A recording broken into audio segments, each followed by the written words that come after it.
En direct de Nopassaran, la Vox Populi, l'Anti-Oedipe, une introduction à la vie non fasciste, par Michel Foucault. Pendant les années 1945-65, je pense à l'Europe, il y avait une certaine manière correcte de penser, un certain style de discours politique, une certaine éthique de l'intellectuel. Il fallait être à tu et à toi avec Marx, ne pas laisser ses rêves vagabonder trop loin de Freud, et traiter les systèmes de signes, le signifiant, avec le plus grand respect.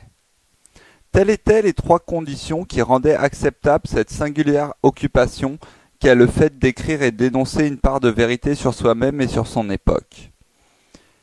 Puis vinrent 5 années brèves, passionnées, 5 années de jubilation et d'énigmes. Aux portes de notre monde, le Vietnam, évidemment, est le premier grand coup porté au pouvoir constitué. Mais ici, à l'intérieur de nos murs, que se passait-il exactement? Un amalgame de politique révolutionnaire et anti-répressive? Une guerre menée sur deux fronts? L'exploitation sociale et la répression psychique?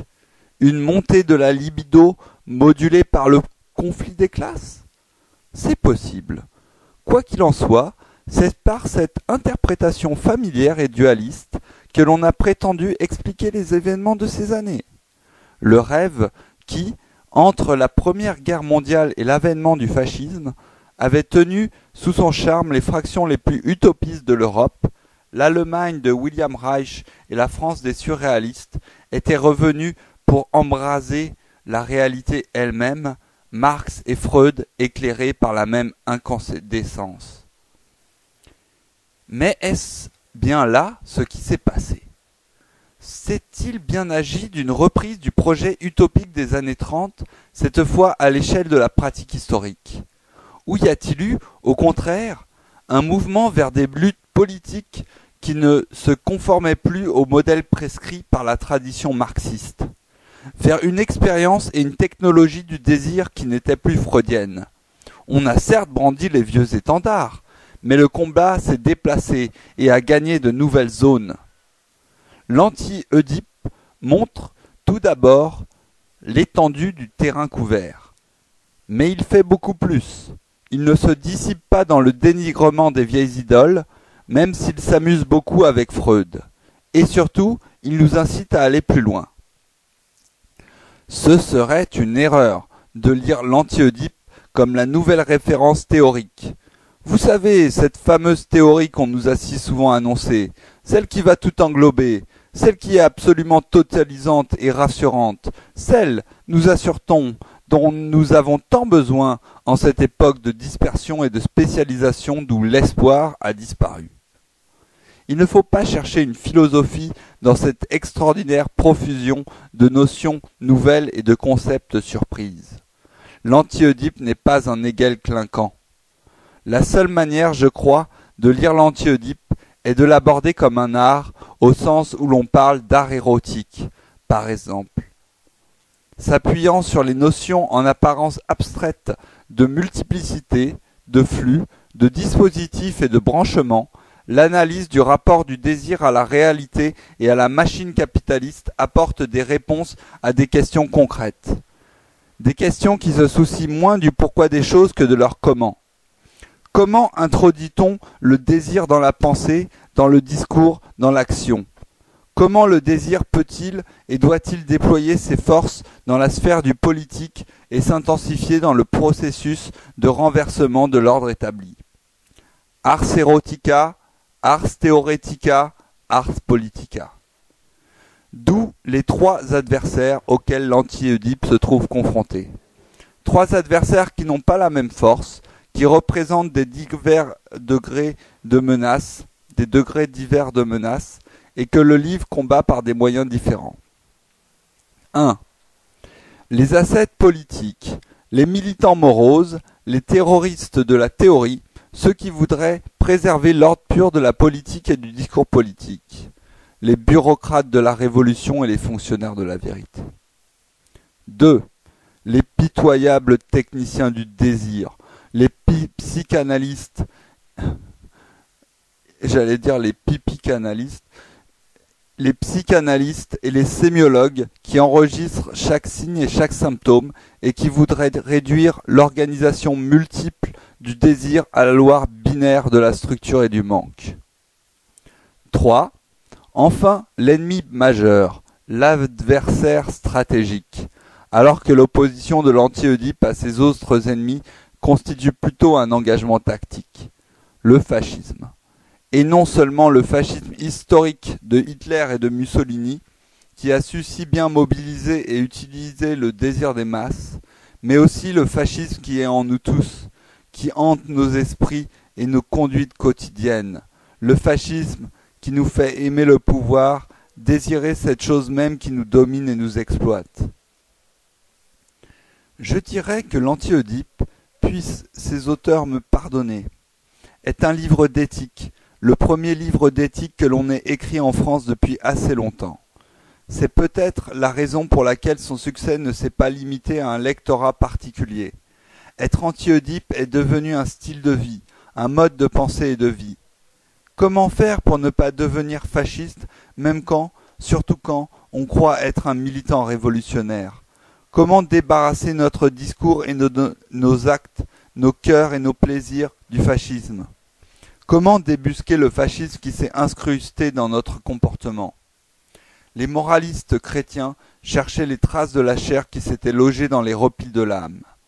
Deleuze et Guattari, pour leur part, guettent les traces les plus infimes du fascisme dans le corps. En rendant un modeste hommage à saint François de Sales, homme d'église du XVIIe siècle qui fut évêque de Genève, il est connu pour son introduction à la vie dévote. On pourrait dire que l'anti-Oedipe est une introduction à la vie non fasciste. Cet art de vivre, contraire à toutes les formes de fascisme, qu'elles soient déjà installées ou proches de l'être, je souligne, s'accompagne d'un certain nombre de principes essentiels que je résumerai comme suit si je devais faire de ce grand livre un manuel ou un guide de la vie quotidienne. Libérer l'action politique de toute forme de paranoïa unitaire et totalisante. Faites croître l'action, la pensée et les désirs par prolifération, juxtaposition et disjonction, plutôt que par subdivision et hiérarchisation pyramidale. Affranchissez-vous des vieilles catégories du négatif, la loi, la limite, la castration, le manque, la lacune, que la pensée occidentale a si longtemps tenu sacrée en tant que forme de pouvoir et mode d'accès à la réalité. Préférez ce qui est positif et multiple, la différence à l'uniformité, les flux aux unités, les agencements mobiles au système. Considérez que ce qui est productif n'est pas sédentaire mais nomade. N'imaginez pas qu'il faille être triste pour être militant, même si la chose qu'on combat est abominable. C'est le lien du désir à la réalité et non sa fuite dans les formes de la représentation qui possède une force révolutionnaire. N'utilisez pas la pensée pour donner à une pratique politique une valeur de vérité, ni l'action politique pour discréditer une pensée, comme si elle n'était que pure spéculation. Utilisez la pratique politique comme un intensificateur de la pensée et l'analyse comme un multiplicateur des formes et des domaines d'intervention de l'action politique. N'exigez pas de la politique qu'elle rétablisse les droits de l'individu tels que la philosophie les a définis. L'individu est le produit du pouvoir. Ce qu'il faut, c'est désindividualiser par la multiplication et le déplacement, l'agencement de combinaisons différentes. Le groupe ne doit pas être le lien organique qui unit des individus hiérarchisés, mais un constant générateur de désindividualisation. Et dernier, ne tombez pas amoureux du pouvoir. On pourrait même dire que Deleuze et Guattari aiment si peu le pouvoir qu'ils ont cherché à neutraliser les effets de discours liés à leur propre discours. Les effets de pouvoir liés à leur propre discours. D'où les jeux et les pièges que l'on trouve un peu partout dans le livre et qui font de sa traduction un véritable tour de force. Mais ce ne sont pas les pièges familiers de la rhétorique. Ceux qui cherchent à séduire le lecteur sans qu'il soit conscient de la manipulation et finissent par le gagner à la cause des auteurs contre sa volonté. Les pièges de l'anti-Oedipe sont ceux de l'humour. L'humour. Tant d'invitations à se laisser expulser, à prendre congé du texte en claquant la porte. Le livre donne souvent à penser qu'il n'est qu'humour et jeu, là où pourtant quelque chose d'essentiel se passe, quelque chose qui est du plus grand sérieux. La traque de toutes les formes de fascisme, depuis celles colossales qui nous entourent et nous écrasent, jusqu'aux formes menues qui font l'amère tyrannie de nos vies quotidiennes. Traduit de l'anglais par Fabienne Durand-Bogert, Michel Foucault, avec quelques commentaires de mon cru.